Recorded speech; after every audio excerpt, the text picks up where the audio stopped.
Have you ever had the experience where it seems like the universe has got your back? It's a state of being that's been identified as flow state or peak experience, high performance. It's that wonderful, wonderful experience where it seems like with every step we take, we're making steady progress. Not that we're perfect, nobody and nothing's perfect, but steady progress, truly growing. During the Silva Method class, which I've had the great pleasure and joy for nearly 50 years to teach, we now call it the Silva Method Life and Intuition System, or immersion experience of that. One of the tools that we're now teaching in its new current updated form is called holoviewing. And it's about recognizing our connection with the universe. It's about recognizing that we're always connected to Source, to something greater than us, whatever you want to call it, God, Source, energy, universe. I mean, nobody really knows for sure, but we do know that each of us is just a small part of something more. Can you relate?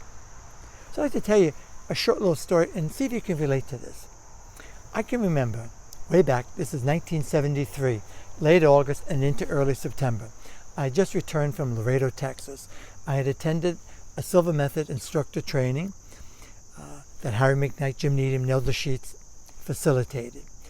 Incredible experience. Basically, it was certifying me, and I was beginning my career with Silva throughout the Boston area, and then finally here in Connecticut. And one of the experiences I had was my sweetheart, girlfriend, if you will, from college, had moved away from Boston and was a couple of years behind me, and she was going to be in Madison, Wisconsin. I knew that. I knew the school, but I didn't have the exact date when she was moving there starting. We had not had any contact. She had been traveling, and I hadn't had any contact with her. This is before the internet, before emails, before texts. So it wasn't always an easy thing to get in touch with someone. Letters were a long process. I'll always remember this. Now I'm more impressed. Then I kind of took it for granted. I just finished, I was with some buddies. We had a meal, they left, and I really wanted to be with her. Her name is Barbara. I really wanted to share with her, but I wasn't sure. I didn't have her number because I didn't even know if she moved yet. I'll always remember this. All I knew was Madison, Wisconsin. So I called up the opera. Back then you could call and get a live person. And I called up information. And I got information in Wisconsin, Madison. And this is late in the evening. The office was closed. And the operator had nothing for me. I gave her the name. She couldn't help. And I started saying, well, do you have any recommendations what I could do? And she said, well, this is personal. You know, I can't, even if I had, I can't, if it's not listed, you could call the business office and see, but it's because of privacy, they can't give you this, you know, her number or any particulars. And I remember that I had a phone book of all things, attempting to figure something out, looking up numbers, you know, to call the business office, trying to find something, even though I was in Boston and she's in Madison.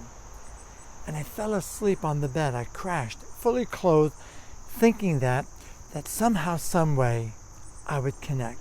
And I just had this thought, this impression, that somehow I'd get the information I needed. I woke up next morning, waited till 9 o'clock. They're actually an hour behind, so it's 10. Called the business office, the number that I had. Told them who I was. I'm not the father. I'm not her husband. I'm the boyfriend. I hadn't had touch. And I said, could you help me out? I'm trying to locate her. And they said, well, we're really not supposed to do this, but they did it for me. And they searched through the records and gave me a number. I dialed the phone, I called, and Barbara's roommate, Dee Dee, answered. And as I said, I told her I was, she had this really surprised sound in her voice. Maybe surprised to hear it from me. Barbara picked it up, and she began to tell me the phone was just installed that morning. The installer literally just left their apartment. Nobody knew the number. She didn't even know the number yet. You know, they'd written it down and they had to look at it.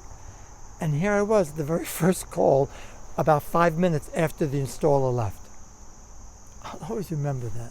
It's kind of, I don't know, some people find it romantic. needless to say, I was on a flight back then. You can make a reservation real quick, and I was on a flight later that day, and we've been together ever since.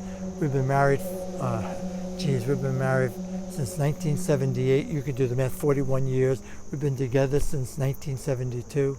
And when I look back at that, now I'm impressed. It's like, whoa, how in the world did they violate the privacy? How did I get that number? How did I know when to call? And it's like a series of coincidences, meaningful coincidences. And that's one of the first signs. Can you relate?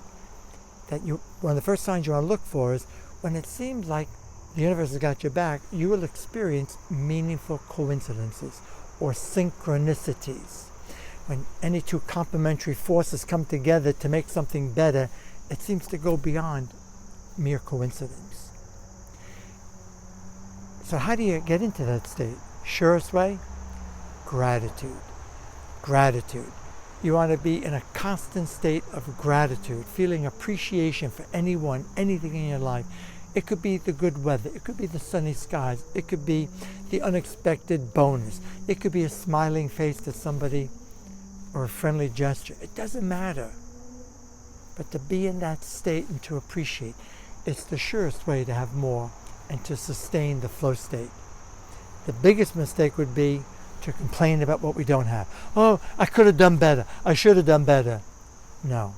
Whatever it is, if you make a little bit of progress or you make this much progress, to appreciate it, to feel good, to feel gratitude. I hope this helps. I'd love to hear any comments you'd like to make. And if you can think of anybody who could benefit from maybe this message, please share it with them. Thanks so much for watching. And if you'd like to find out more about me, my work, subscribe to the YouTube channel or pop me an email or go to my website, Silva Method of Connecticut. I'd be thrilled to send you some info, and maybe one day I'll have the pleasure of having you in class with me. Thanks again.